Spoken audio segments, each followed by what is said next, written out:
नमस्कार मित्रांनो, श्री स्वामी समर्थ. पाहून दुर्लक्ष करू नकोस. जर का हा स्वामी संदेश तू वाचलास तर नशीबवान ठरशील. कदाचित काही तुमच्या मनासारखे होत नसेल, पण काळजी करू नका. लवकरच तुमचे जीवन पुढील स्तरावर जाणार आहे. या आठवड्यात तुम्हाला असे चमत्कार दिसतील जे तुमचे आयुष्य बदलून टाकेल. त्यामुळे माझ्यावर विश्वास ठेवा आणि पुढे जा. माझ्यावर विश्वास ठेव, मी तुझी साथ कधीच सोडणार नाही. चुकीच्या गोष्टी मागे धावू नका, कारण लवकरच मी तुम्हाला आशीर्वाद देईल. तुझा परमेश्वराच्या शक्तीवर विश्वास असेल तर हा संदेश तुझ्या प्रियजनापर्यंत नक्की पाठव. भाग्यवान ठरशील. स्वामी म्हणतात, चूक महत्वाची असेल तर व्यक्ती विसरावा आणि व्यक्ती महत्वाची असेल तर चूक विसरा. जेव्हा माणसाच्या गरजा बदलतात तेव्हा त्यांच्या बोलण्याची पद्धत सुद्धा बदलते. शांत राहण्यासारखे दुसरे उत्तर नाही आणि माफ करण्यासारखी दुसरी शिक्षा नाही. आयुष्यात पडलेले प्रश्न पाहता पुढे जाण्यापेक्षा त्यांची उत्तरे शोधण्याचा प्रयत्न करा. मार्ग नक्की सापडेल. नाही सापडला तरी आहे ती परिस्थिती बदल होण्यासाठी मदत होईल. जेव्हा स्वामी आपला हात धरतात तेव्हा अशक्यही शक्य होत असतं. त्यामुळं तुम्ही स्वामीवरती विश्वास ठेवा. यावर पूर्ण विश्वास ठेवा आणि पुढे व्हा. तुम्ही फक्त प्रामाणिक प्रयत्न करत राहा. साथ द्यायला स्वामी आहेतच ना. सर्व दरवाजे बंद झाले तरी स्वामींच्या हृदयाचा दरवाजा कायम उघडा असतो. अपेक्षा स्वामीपासून ठेवा, इतर लोकांपासून नाही. अडचणीत असाल तर स्वामी तारतील. एकटे असाल तर स्वामी साथ देतील. मार्ग सापडत नसेल तर स्वामी वाट दाखवतील. स्वामींच्या या विचाराशी तुम्ही जर सहमत असाल तर स्वामी आई मी तुझे बाळ आहे हे लिहायला विसरू. तुझ्या अंतरात्म्यामध्ये स्वामींचा वास आहे हे तुला हरू देणार नाहीत. या कलियुगात तुला स्वामी एकटे सोडणार नाहीत. ज्या गोष्टींच्या मनात विचार चालू आहे त्यात तुला स्वामी मार्ग दाखवतील.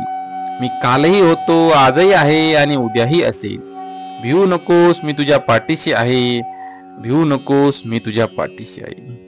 स्वामींचा हा संदेश आपल्या मनातील प्रत्येक ऊर्जेला बाहेर काढण्याचं कार्य करत असतो. आपल्या मनातील असंख्य विचारांना शांत करण्याचं कार्य हा स्वामी समर्थांचा विचार करत असतो. आपण आपली जी दृष्टी आहे ती एक निष्ठेनं, एक मनाने आत्म्यावरती केंद्रित करून आपल्या आत्म्याला जे वाटतं, आपल्या मनाला जे वाटतं तेच आपण आपल्या आयुष्यामध्ये केलं पाहिजे. नेहमी आपण चांगल्या माणसाची संगत करायला हवी. चांगल्यांची साथ धरायला हवी. आपल्या जीवनामध्ये जेवढी चांगली व्यक्ती असेल तेवढी आपली प्रगती भरभराट लवकर होईल. तुमच्या जीवनामध्ये जर वाईटांची साथ असेल, वाईटांची संगत असेल तर तुमचं आयुष्य कधीच सुखी होणार नाही. कारण की तुमचं मन सुद्धा, तुमचा आत्मा सुद्धा त्या वाईटांच्या संगतीमुळं नक्कीच वाईट होण्यास प्रवृत्त होईल. नक्कीच वाईट होण्यास प्रवृत्त होईल. कधी कधी आपल्या आजूभोवती असणारे वाईट विचारांचे लोक जास्त असतात. त्यावेळेस आपण नक्कीच आपल्या मनातील विचारांना चांगल्या दिशेनं कार्यरत करण्याची गरज असते. एक उदाहरण मी तुम्हाला देतो. ज्यावेळेस द्राक्षाचा वेल लिंबावरती जातो, कडुलिंबावरती जातो, त्यावेळेस तो आपलं जो मूलभूत गुणधर्म आहे तो कधीच विसरत नाही.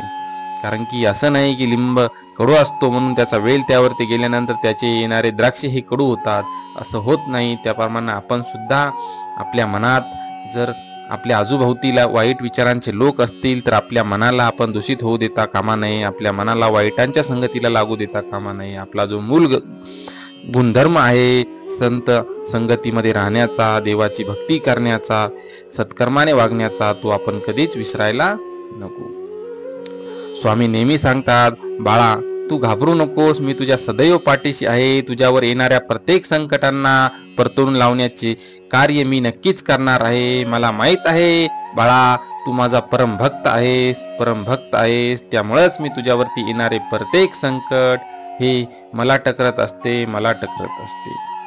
स्वामी नेहमी सांगतात, जे निंदा करतात, जे इष्टनिंदा करतात, अशा लोकांना तू कधीच साथ देऊ नकोस. जे तुझ्या वाईटाचा विचार करत असतात, जे तुझ्या वाईटावरती चितलेले आहेत, अशा लोकांना तू कधीच जवळ करू नकोस.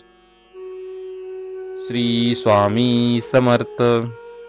स्वामींचे हे विचार तुम्हाला कसे वाटले? स्वामींचा हा व्हिडिओ तुम्हाला कसा वाटला? स्वामींचे तुम्ही जर परमभक्त असाल तर ह्या व्हिडिओला नक्की लाईक करा आणि एक सुंदर कमेंट टाका. तुम्हाला जर स्वामींविषयी काही अनुभव आलेला असेल तर तो नक्कीच आम्हाला कमेंट रूपामध्ये शेअर करा. आम्ही त्यावरती नक्कीच व्हिडिओ बनवण्याचा प्रयत्न करू. तुम्हाला कुठल्या विषयावरती व्हिडिओ बनवायला आवडेल ते सुद्धा आम्हाला ह्या कमेंट बॉक्समध्ये नक्की सांगा. आम्ही नक्की प्रयत्न करू तुमच्या आशेला खरे उतरण्याचा. श्री स्वामी समर्थ. जय जय स्वामी समर्थ. अवधूत चिंतन श्री गुरुदेव दत्त. श्री स्वामी समर्थ महाराज की जय. ब्रह्मांड नायक श्री स्वामी समर्थ महाराज की जय.